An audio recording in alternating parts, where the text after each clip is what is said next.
I got y'all got 9:30? 9:29? We'll wait 30 seconds.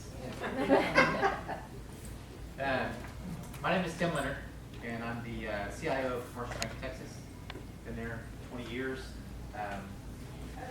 Technology, cybersecurity, and things like that are kind of my purview over there. Anyway, I want to welcome everybody to this session. Cybersecurity, I think, is extremely important topic for us to be talking about, especially as small business owners. I've read a report recently that said that 42% of the attacks are going to occur to small business owners. They realize now that breaking into the big companies is a little harder because of the money that's spent there. So they're going to go after the accounting firms, the insurance agencies, and all the little small businesses in the communities now. So I think this is a very important topic. But that's enough about me. We've got 3 local IT pros here, from left to right. We have Andy Delgado. He's the owner of Apollo Development. We've got Phil Hale. He's president of Nacogdoches. And Peter Fernandez, who's the CTO of Omni Cyber Computer. And I'm going to let them introduce themselves, and then we're going to go get into the cybersecurity content, which is why y'all here. I'm Andy Delgado. Been involved in computers since '92. I had built my first computer. It was a whopping AMD 386 with, did we even have megabytes then? I think maybe 16 megabytes of memory and a 40 megabyte hard drive, and I thought I was the king of the hill. And then today, we were just talking about this, our cell phones 5 years ago beat that computer 20 years ago. So anyway, I hope to hear a lot from you guys and share everything we know. I'm Phil Hale with actually a CIO, CTO of Elliott Electric Supply, transitioning to Nacogdoches as president. Nacogdoches is what Elliott Electric Supply did is they took their IT division, split it off to a separate corporation, and created a new company here in Nacogdoches that handles remote office space. We also have a data center for rack space, cloud services, as well as IT services. So there's roughly 60 people, software and hardware, that are represented by that company. Of course, Elliott Electric Supply is almost 2,000 employees across the United States. He's impressive. My name is Peter Fernandez. I'm a consultant. I specialize in security and specialize in appliances, PCI, that's credit card processing, HIPAA, medical, and I'm CISO certified, which means I get to work with police systems. So you see me coming into police, dealing with information retrieval, data gathering, forensics, etc. That's part of what we do. Systems design, architectural. I've been doing this since 1980. It's too long ago. But I've been doing this for enough time to see the changes in the industry, the trends, where we are, where we're headed, and what we have to do. The things we're going to talk about today were not an issue 20 years ago, even 10 years ago. But they are a permanent issue now. It's a stain in our community, and it will continue to be a stain in our community. So we have to protect ourselves. Okay, thank you. But we're going to keep it pretty informal. We've got some talking points here about some information that we think is important to transfer. But at any time, if you have a question or something like that, feel free to put your hand up and ask it. It's not a big room, so I don't have to hand you a mic or anything like that. But I guess, just to kind of prime the pump and get it started, on our list of things, we talk about asset, kind of taking an inventory of your stuff, patching, passwords, data backups, and recovery. Does anybody want to give us maybe a war story of something that's happened to a small business lately that is anything to just kind of get everybody's juices stirring? We got lots of them. I'll go real quick. One of my customers has 21 computers on their network. They had made a change from managed services to a new owner, then got rid of their managed services, and so we call those guys a break-fix client. It breaks, they call somebody to fix it. So this customer called me and said, Andy, I can't do this. And I said, okay, well, let me look at it. So I remoted into their computer system, And she said, I tried to do this and this, and she's showing me, and I'm looking at it, and I said, uh-oh, you've got a problem. I'll be there tomorrow morning, and shut down all your computers. And what had happened is somehow someone on their, came in through their remote desktop session because they didn't have two-factor authentication on their server that they were remoting into from the outside world.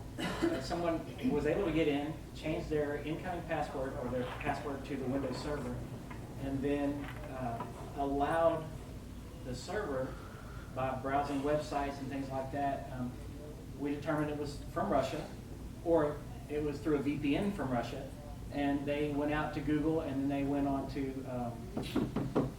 mingle.com or whatever, and this guy was trying to meet someone in Oklahoma City area, 35 to 40-year-old female. But by doing that, he allowed basically what happens to everybody else. You click through, and finally you allow somebody to install something on your computer. Well, he allowed that on their server. So they had ransomware installed on their server, and unfortunately, added to your network. And so by doing that, you have opened up the door by taking it above. PCI compliances, HIPAA compliances, CJIA compliances, there are a lot of different agencies that you may not know that you fall under. If you're a doctor, you're familiar with HIPAA. If you want to take credit cards, you may not be familiar with PCI compliances, but it is something that will affect you. They're getting tougher, and they're coming out. They started with large companies, they're getting on to the smaller companies. Now we're beginning to see that in the medium-sized to smaller size. And if you're not compliant, it will affect your business, how you can take and process money. So it is very important that you are aware of these things, how it will affect your business. It's not just losing data, it's losing the processing system that will be affected. So we'll give you horror stories, you'll go, oh gosh, that's great. But take from those horror stories what you can do. And it's very important, Phil said, password management, information management. What information do I have to have? What is critical? Some information may not be critical. If you get it in with ransomware, you go, forget it, start over, no big deal. Some information is so critical that, you guys correct me, was a city in Oklahoma that they locked up the police department and the functioning of the city? there's been 2 or 3 now. I think Tampa is the latest. There's a company or there's somebody they hack. Ransomware means there's a piece of software that comes into your network, and all the computers are connected together. That piece of software bounces around, is intelligent, it encrypts your files. Means that it puts them in a lock, and they own the lock, and they sell you the lock.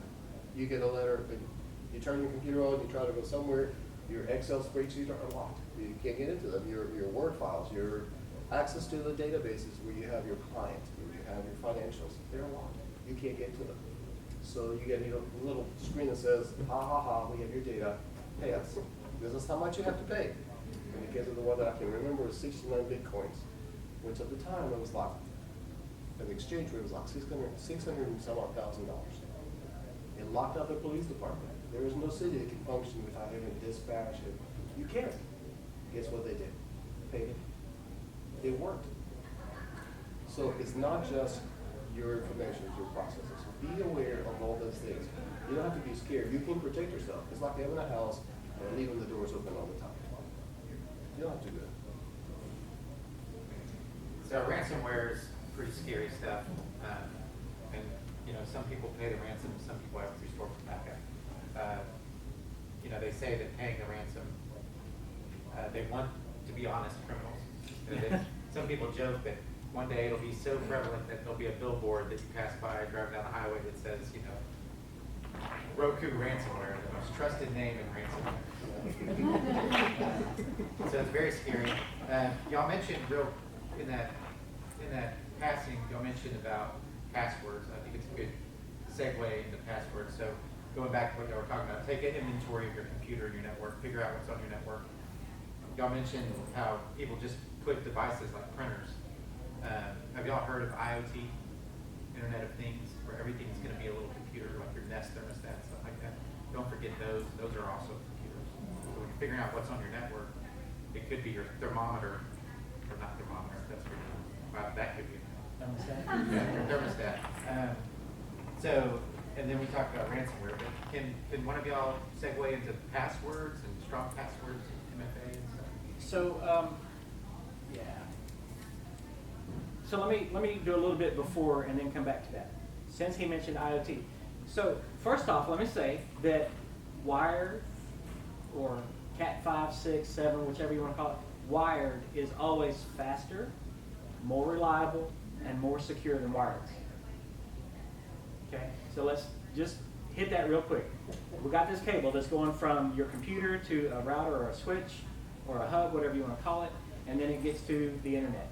So that wire can't be broken and people get in on it. It has to be attached to those devices or someone else's device. They unplug it out of your computer and plug it into their laptop and do it. Well, most of us have enough physical security in place that we're not going to allow somebody just to jack into our network.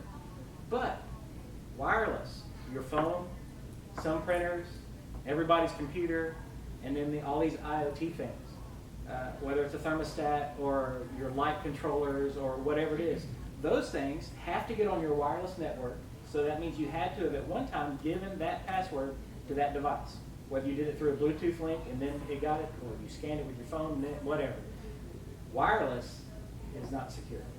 It can be, depending on how strong your encryption key is, and that goes right into the password thing. So how many of us have either the router is set to the default password, which was for a long time admin and password, or the network is set to the default password, for example, password 123.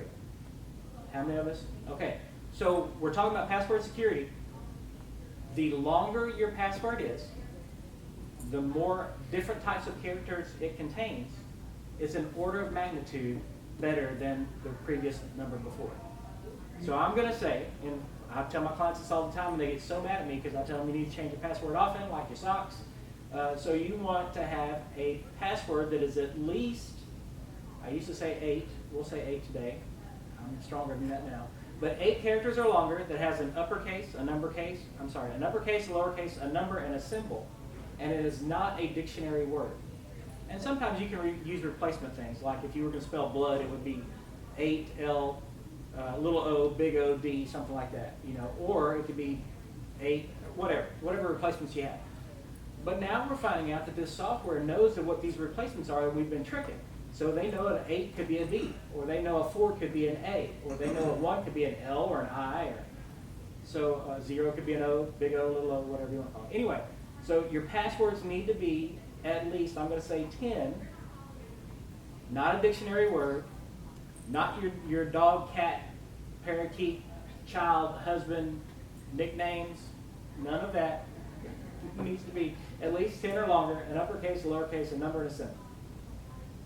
And probably it's even smarter to not have repeating things in there. So you can't do like love, L-O-O-O-O-O-O-V-E.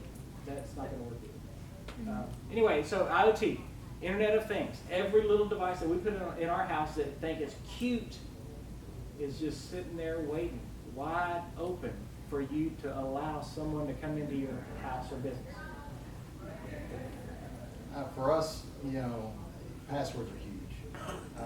But, being part of Elliott, you also, what I would recommend, it depends on the business.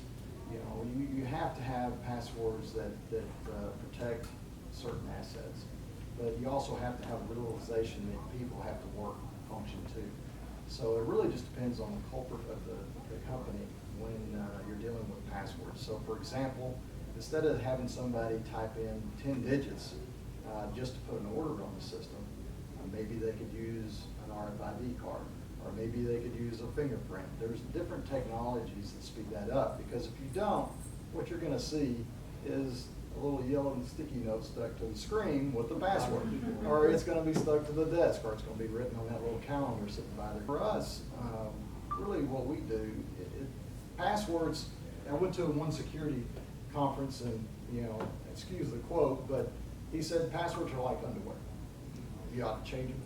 You shouldn't show them. And you definitely don't want to let others share it with others. So, you ought to be changing them very often. It should be reasonable.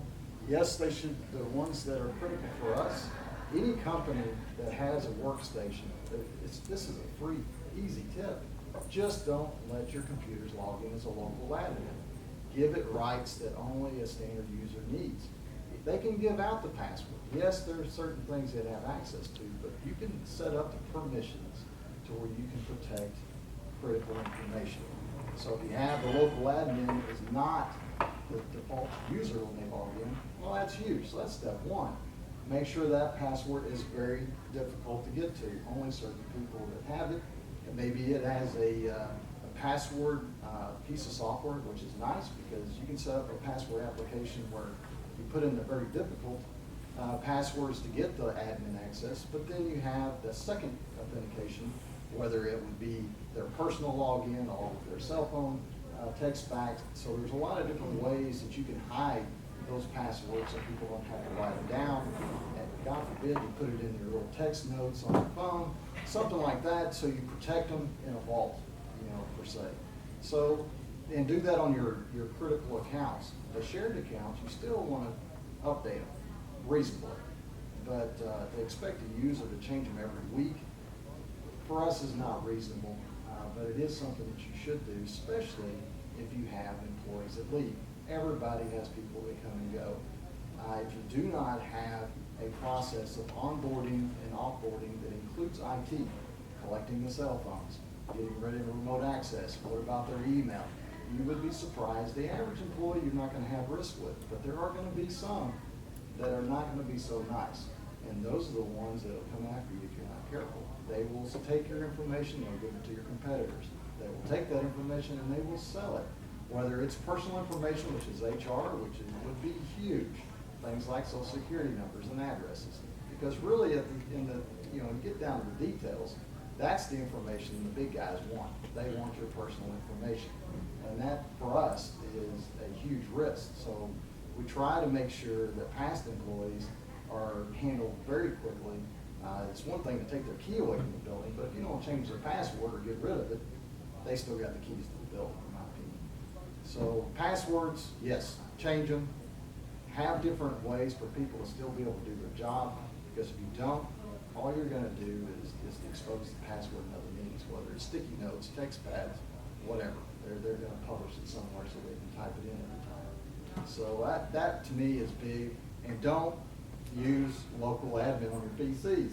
Ransomware, that'll get rid of most of it, because when you try to install something with a default user profile on a workstation, it's going to ask you, hey, you don't have rights. You're going to have to give me the admin password to install this thing. A light bulb will go off and say, it's trying to install something that I shouldn't have running on this workstation. Now, that doesn't protect you from the Adobes and the browsers, so you still have to do patches, which we'll talk about. But if you change your passwords, you don't use local admin, and you patch your applications, 90% of your worries are gone. Nothing's foolproof, though.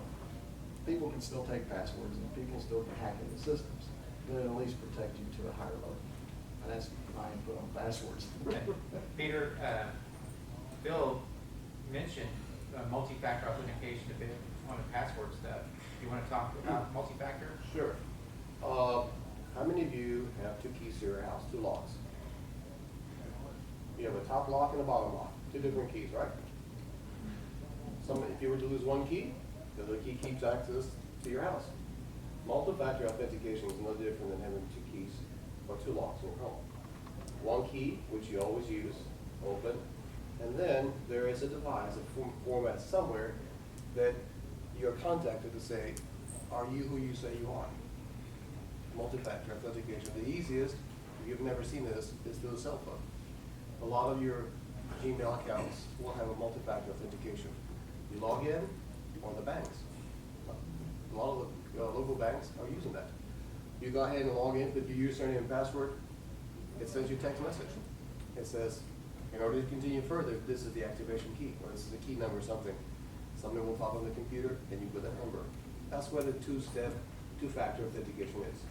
Nothing than having two keys to be able to get into your house. We do this for financial institutions more than anybody else. Gmail, we see that, mail, overall, we see that more. A lot of companies are using it for remote desktop access, meaning that if you're not sitting in an office and you need to be able to get into the system and you authorize into that system, there is a generation number that comes to you through a cell phone, through another device. And devices dependent upon the company. It will ask you, for you to enter. Does that make sense? I'll give you another example, and everybody goes to a gas station. So, and this is where a business is taking credit cards to the next level, whether it's Shell or Exxon. The ability to drive up to a pump, use the Shell app, say, I'm at pump 6. It then comes back and says, type in the code 703. You get out of your vehicle, you type it in 703, you're able to take gas, put it in your vehicle, and then behind the scenes, they've authorized the app to your credit card to verify who you are, and I didn't even have to put a credit card in that machine that might have a skimmer in it. Now that is taking credit card transactions to the second level to me, and that's what we're doing as businesses too, trying to find ways to protect the consumer, whether at our counter or buying offline, internet transactions, for example, so that next step, whether it's a text message, face recognition on the mobile app. I'm sure most of y'all pay your credit cards, your car loans, and everything else with mobile apps. And if it has credit cards loaded on it, you're protecting it to a certain point. Now, yes, there's still security problems there, but with the second step, the text back, email, or even a voice call, if you want them to call you to verify that this transaction is correct, you can set that into play. And that's where it's going. I see that as a big leap forward. Phil brought something in mind of this. How many, you have a variety of cell phones. You've got Androids and you got iPhones, most likely. How many have Android? I have an Android. iPhones? Have you ever heard about encrypting your phones? Do you know whether your phone is encrypted or not? Do you know what that concept is? So if your cell phone is now your biggest data leak that you own. More than your computer, your cell phone is where data gets leaked. So that phone, nowadays, you can encrypt. It means there is a key to that phone in order to access that information. And you know that it's an encryption because you restart your phone and your phone asks you for a code before you can even go any further. Not just to log in, to restart the phone. If you have that type of phone, it's telling you that it is encrypted, that the data in that phone cannot be plugged to another device. You leave your phone behind somewhere. Somebody takes it, plugs it in, and tries to extract information. We carry so much of our personal information from credit cards, from bank accounts, from everything in the phone. But that is something that we probably didn't think about putting it in the list, but it is one of the biggest things you'll have to watch out for, more than anything else. Be sure your cell phones are encrypted. If you do not know, ask providers, ask somebody, because that's where it's going to be the feedback. 90% of our feedback is with cell phones, two-factor authentication. But that can still be extracted. More difficult to do, but it's possible to do. Yes? Yeah, that's the reason why, you go to the Black Hat deal in Las Vegas, this big security conference. When everybody goes through that front door, they don't have Bluetooth turned on. They don't have Wi-Fi turned on. They even turn 3G, 4G. They turn the phone off because no phone is foolproof, especially with Bluetooth. If you got Bluetooth turned on, you walk in, I can connect your phone as a device.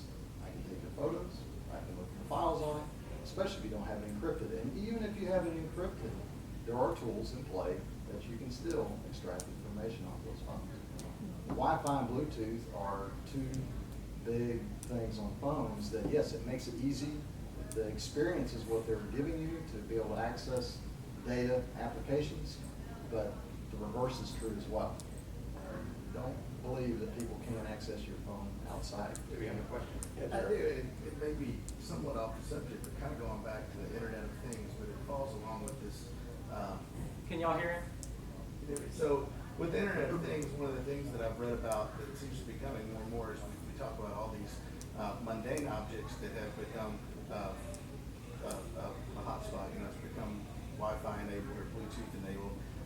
We talked about the thermostats and things like that, but one of the things I was reading was more and more about how businesses will be able to start using some technology that piggybacks on that, even from light bulbs or more mundane objects that are Wi-Fi or Bluetooth capable. They can track folks coming in the door, and can start getting information, not personal information, but buying habits or traveling habits, whatever these things that you could use to target customers better and get them get the products in front of them that they want to buy.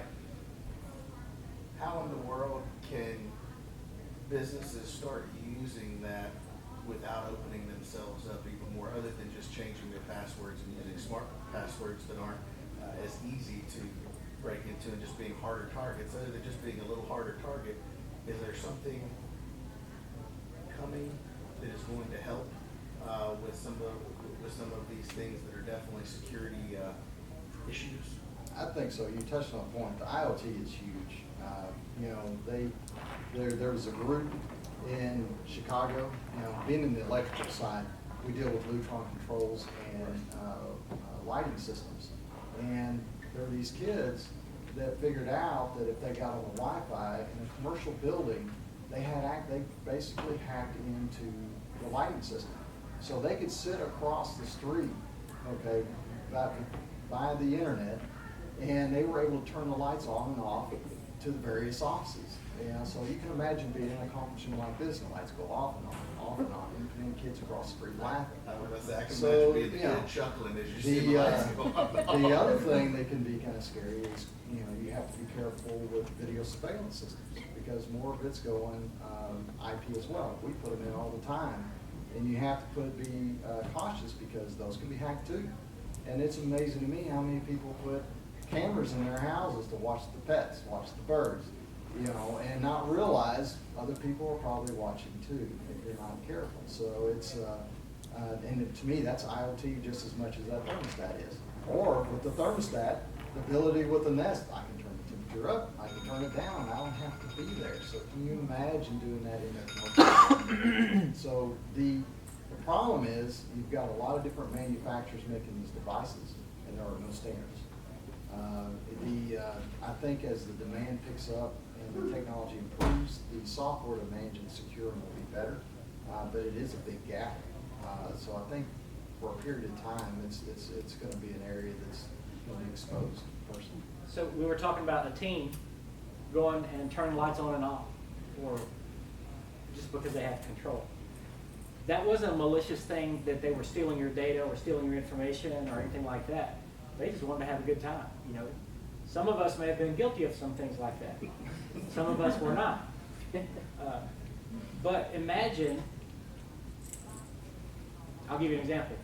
You know these construction signs on the road that says, Austin Street is going to be closed, take this detour. There were kids that hacked into those signs and did all kinds of stuff. Well, okay, well what they did was fun and it was humorous, but when you get to Austin Street and you turn right and you realize you can't do it and you lost time or you lost money or you had an accident because you didn't realize halfway down the block you were going to run into a hole, then it becomes serious.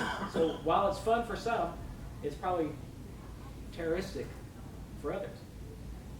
So imagine the same setup in your business. You've got the ability to control lights, or heaven forbid, an elevator, because you have an opening on your network or an opening on your Bluetooth in your business or whatever, that somebody turns off the elevator. And it may or may not happen, but if it does, what if there's a lady in there who's pregnant and the elevator going off causes her to go into labor because she panicked? And then what does she do? So network security is not just about your data. It's not just about your client's data. It's also about the environment now. Something else to think about. When people are discussing, you know, their businesses and their data, I know backups come up a lot. What's safe? Should it be back up to the cloud? What is the cloud? Does anybody even understand the cloud?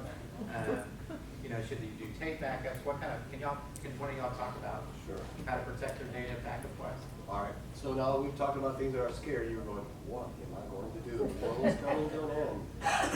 So, there are things you can do. There are practical things you can do that are not going to drive you crazy. Security, it all of it comes together. It's about protection. It's not any different than protecting your home. We have locks, we have doors, we have windows, and we have layers that we have set up around our homes or businesses, which is outside layer, we allow certain people in. Inside layer, we allow certain people in. Safe, nobody but me and Granny. That's the way you look at life. This is the way you look at a network. This is the way you look at security. Take the same approach to anything you do. Certain devices may not be worth protecting. Certain devices pass that layer, they are worth protecting. All the things are critical. So in your business, so let's talk about the critical. What do we do about the critical? I don't care about the thermostat. I mean, yeah, it's being comfortable. I can reprogram it, pull it, but it's not gonna crash your system, your business, unless you're in the refrigeration business, and then you're a different story. But let's take, you have information that's critical. You determine what information is, and all of you have that. And I'm just gonna pick one. QuickBooks. Most of you may have QuickBooks if you keep your accounting. So that information in QuickBooks says accounts receivables, clients, accounts payables, general ledger, taxes you're paying, etc. If the information is only 3 months old, can you recreate it? Yes. But if the information is millions of dollars worth of information that it's taken accountants $200,000 worth of labor in order to put it together, do you want to recreate it? No. It'll cost you too much money. So let's be practical. What do we do about that? How can we use it? Well, let's look at pieces of paper. Not any different. And I'm using an analogy so you can move it to your own. This piece of paper, how do I back it up? The easiest way to back it up is to make a copy. Xerox copy, put on a machine Xerox, put another folder away from it. Something happens to the original, it gets burned, it gets lost, destroyed. I still have to back up. Attorneys, you guys do that all the time. You have copies and copies and copies of copies. Security, and this is the data security, not any different than IT security. So how do we make copies? How do we determine where we put it? So backups take information and make it an exact copy of that information and it's placed somewhere else. Somewhere where if the original were to be destroyed, that can take its place and go back to normal. So there are two places you can put a backup. You can put a backup next to the device, or you can put it far away, next door, next county, next country.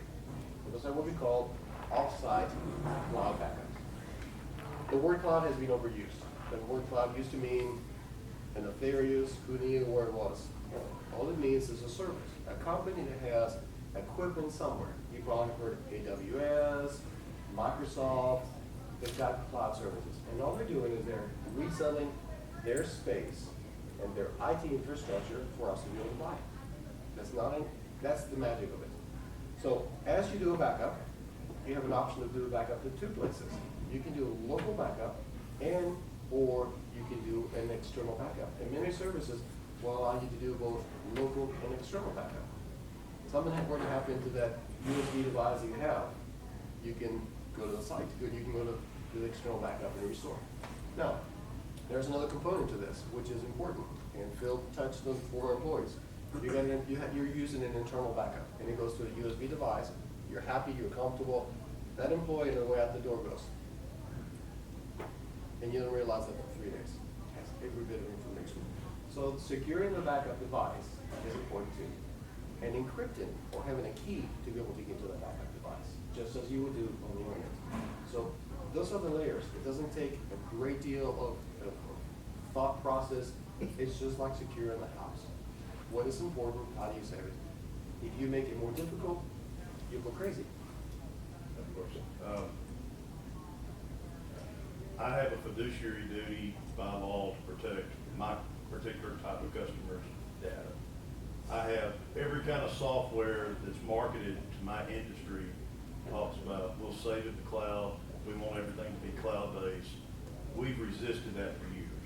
We have a server, we have it locked, we have it encrypted, we have off-site backup, we have hard copies of everything that's in digital copy because I'm scared to death because we hear data breaches all the time, get stuff in the mail all the time. Oh, your data may have been accessed, from Citibank, or your data for your student loan has been accessed. I could sit before a grievance board if my customer's data is breached. I can't explain to a grievance board how I've operated under my fiduciary duty to protect that information because I don't have the technical background to explain, well, this company said they're secure and they store it in the cloud, but then they let my particular customer's data be breached. What do I need to look for? One is allowing some third party to store my customer's data. is that a breach of my fiduciary duty? And if it's not, how, if you three guys are selling different products, do I determine that you're the guy that has the security protocol that actually protects my customer's data at the level that I'm required to protect it? Sure. In your case, putting it in the cloud is not a good solution. There are instances where saying putting it in a third party is not a good solution. And I'll give you an example. You've heard of Amazon Web Services, AWS. All right. Amazon Web Services have data centers all over the world, not just the US. What guarantee do I have that that information will be sitting in the US, which US laws apply to? So you can say US laws apply to the storage, protection of data, compared to sitting in India. And I'm going to pick India because I don't know what they do. What laws do apply, and what can I do to protect? The answer is I can't. So if you were to select a storage data service for your business, for the criticality of information, it would have to be based in the US, so US laws apply to them. It would have to be a US owned company, so you could call up to there and say, this is a writ, need this information, you've got 30 days to produce, et cetera, et cetera. They would have to defend it. Now, if you're uncomfortable doing that, don't do it. Backup, external backups or cloud backups can be as good as sitting somewhere else in the same county as it can be sitting somewhere in another state. So don't think of cloud backup as being a service you have to take from somebody else. It can be your own service. There are companies who set up data servers that are their own data, then they have 20 locations, and that information is backed up to one location that is secure and it's theirs, and they have copies and copies and copies. And there is an officer, a retention policy officer, there's procedures, protocols that they have to follow, which are legally binding. CJIS does that. I mean, DPS has to, if you are dealing with DPS, you have to follow those protocols. Police departments have to follow those protocols. I'll tell you that 80% of them don't, but that's another story, but they have to follow those protocols. And when it doesn't happen, there's hell to be paid. Andy or Phil, do you want to add anything to that? Yeah. But I'm gonna let him go first. I'm just going to throw two things to you. In response to a cloud backup, you can encrypt your data before it leaves your computers, your network, and then it transfers encrypted on the transfer to the destination.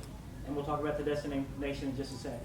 One thing I do want to tell you is a backup is not a backup until you've tested to see if you can restore it. Okay? So how easy, how hard is it to test? Man, that is really easy. Create a fake document in the backup path, call it testbackup.txt. Let it get backed up, put something funky in there, and then erase it after it gets backed up. Then see if you can restore it the next day or whenever the backup is complete or however you want to do that. That's the easiest way to test that you've got a good backup. Okay, back to what Peter was saying. It can be in the same county, it can be in the same state. Effective pretty soon, it can be in the same city. So with Nacogdoches, they're setting up servers everywhere. If you guys want to make a cloud backup that goes to your own city, you know, so if something happened at your office, it burned, somebody broke in 20 years ago, somebody broke into a feed store, and we were their computer company, and the feed store lady said, hey, Andy, this happened, and they took all of their computers. That's all they stole, because there was no money in the cash register. They stole their 3 computers, a server and 2 workstations. And we said, no problem. Do you have your backup in your purse that you take home every night? Yes, I've got it right here. We'll have your backup.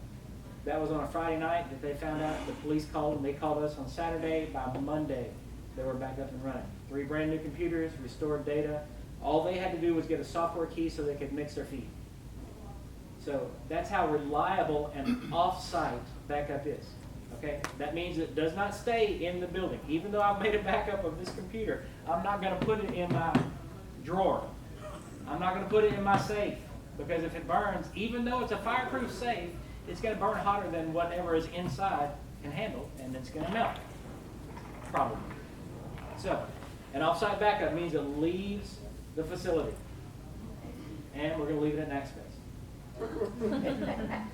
So the point I'll add to answer your question, typically I think what everybody would do to answer your question in my mind is every company is different. The good news is every company can afford backups. It can be as simple as a USB drive or a secondary, whether it's a hard drive or even a thumb drive.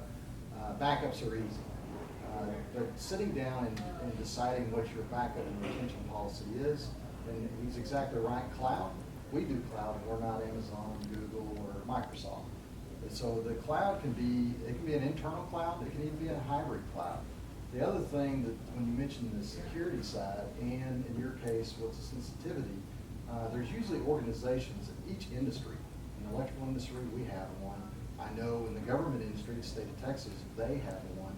They have groups that go to various cloud providers, and they have agreements, contracts, that basically they have to be reviewed to see if their retention policy works. Does it meet your needs? And I think that's what he was talking about, because if not, then you maybe the external cloud's not for you, maybe internal. Maybe a cloud's not exactly right. What we find is there's more and more, for example, doctors' offices, they're already on the cloud. Just because of HIPAA, everything's going to browser-based already. So the data's there already. So they're already having to pay for protecting those images and the patient's information. So now you've got to work with those providers on what your backup policies are. So for me, it's one thing if Peachtree is running on the desktop, but if you're running it off of their services, well, that's a totally different picture. In some ways, that's great, because now your local PCs, the shop can burn down. All you got to do is get another notebook, computer, and iPad, and bring up a browser, and you're back up and running. The bad news is if that organization gets breached, potentially you've got a problem. The thing is that I will point out is just because you keep this stuff in your closet, you think, hey, I'm protected. Well, you still got to secure it. And sometimes when you've got a big company like Amazon, or a company that's invested a lot, whether it's VMware or whatever, that's put millions into protecting it, sometimes their security can outweigh the security that you can afford to do on one server sitting in a closet that's hopefully protecting that information. Now, yes, Amazon's a bigger target, but as I believe was mentioned, smaller companies are getting hit every day.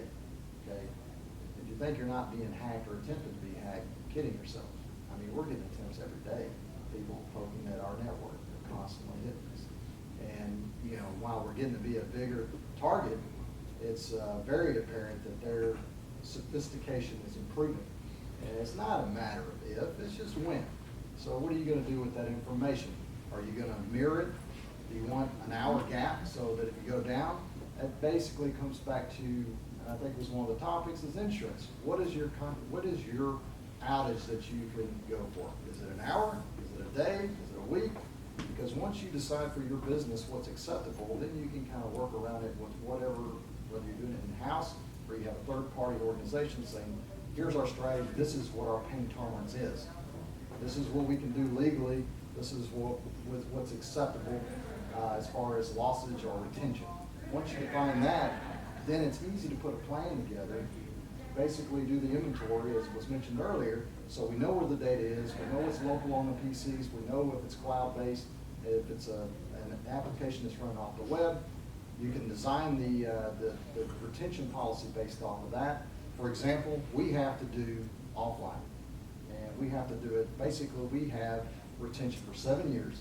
So we've got it on disk, we've got it on cloud, and I've got it on this cool thing called a tape, which I wish I could get rid of. And I've got a guy that takes a briefcase home every night. Even though we've got NAC space, it's still not considered off space. You still have to have somebody take it home. It's got to be crypto, locked, because if the building burns down, I still got to be able to show the IRS and everybody else all my information. So those are considered backup policies. Yes, we use Iron Man for part of that. But again, it can be as simple as an employee doing it, or as sophisticated as having other parties involved. But when I get involved, even with LA Electric Supply, because I don't deal with the documents you deal with, we still, since we have payroll information, which is pretty critical, and we have medical information, Blue Cross Blue Shield, which is very critical, I work with those providers to make sure they are protecting it based off, because if I go to court, they're going with me. Absolutely. We have about 7 minutes of questions. Fire away. Well, how many backups should you have? What's the minimum? Each is More than one. And more than one. Because what we see is, you know, backup devices fail, even USB drives. You'd be surprised, and I think that's when he talks about testing your backups. For example, a lot of people used to do email in-house. You know, now most people use Google or Microsoft Office 365. But when the DOL comes to you and says, hey, I need the emails for this individual for this time period because there's a harassment issue, that's a legal issue you got to deal with. You got to be able to provide the email. If you go to a USB drive that's 6 years old and sitting on a shelf, one, does the software even still work with it? Is that going to be a problem? I don't know. If the IRS wants to do an audit, are you going to be able to go back and get that information? So it's not only carrying it forward, it's making sure you have the technology to still go back to that period of time and get that information. So it can be, so I would say you're going to have multiple. You ought to have, what we do is a full, and we do an incremental just to keep it fast and easy. And we usually test. And then anything we're backing up 7 years ago, whatever that software is, unless the new software is backward compatible, we keep it. Even if it's on an old PC sitting in the closet somewhere, we still have to have access to that backup. Yeah, answer to your question, and complementing what Phil said, different devices, different media last different time frames. I'll give you an idea. Tape drive has a retention span, average lifespan of about 45 years. Hard drives have a retention lifespan of about 15 years. Thumb drives have a retention lifespan of about 5. Little things we carry around, and they just wear out, break, they have issues. CD-ROM drives, DVDs, fortunately have got a retention span of about 60 years. Depending as to what you want to back, what you want to save. Now, you have to protect the backup. I'm assuming that the backup is in good protected environment, because DVDs will burn easier than anything else. But this is the media itself has a certain time frame, not any different than paper. Paper will, for a period of time, degrade. So you get to determine what information is important to you. You want to play house. Your photographs that you have from your great-grandparents you want to keep for the next 60 years, I would be saving them on a DVD because they don't have the retention. If you save them on a thumb drive, the technology may change, and I realize the DVDs will disappear one day, Blu-ray, but they're media, and then DVD will be replaced with something else that has the same length retention policy. So remember, the media itself is as important as when you back up to.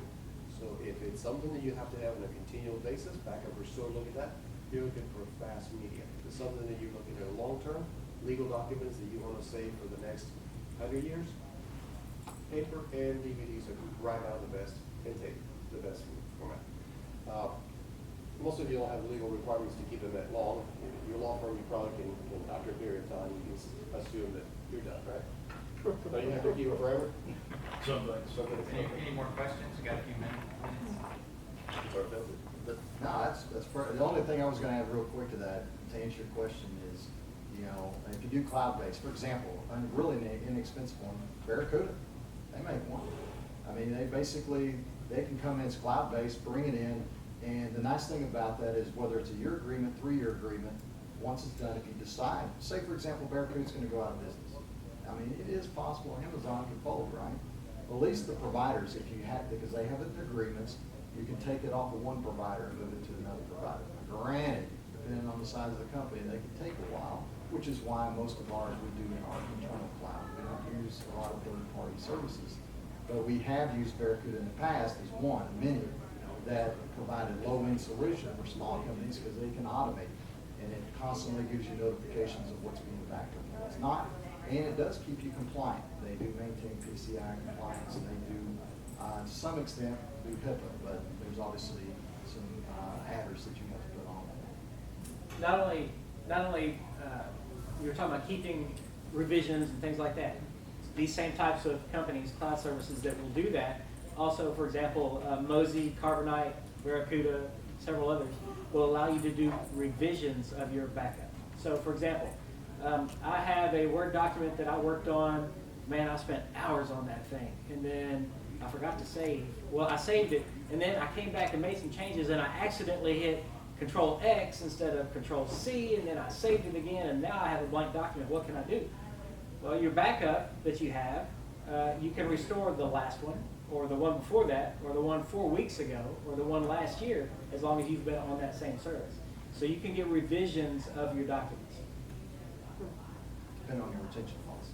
And each, all three of these providers are local providers of local services. Your IT person may not know security. Just because they're an IT person does not mean they know about security. So I do think when you're thinking about protecting your business, you should engage a business that understands both IT and security. Just be on the safe side. And security cybersecurity is one of those words you think equals cost. And yes, there is some money involved, but if you pay to have an alarm system on your business, you can pay that same amount to make sure what you're doing day to day is working effectively to maintain the security of the data in your business. So it can be as small, if really, some of the things that all three of us mentioned today, freebies, just understanding passwords, updating the operating system, updating your software, make sure people aren't logged in with incorrect access, and terminate your employees correctly, you'd be amazed to eliminate 99% of the threats. And don't leave your cell phones behind. Yes. And make them mandatory.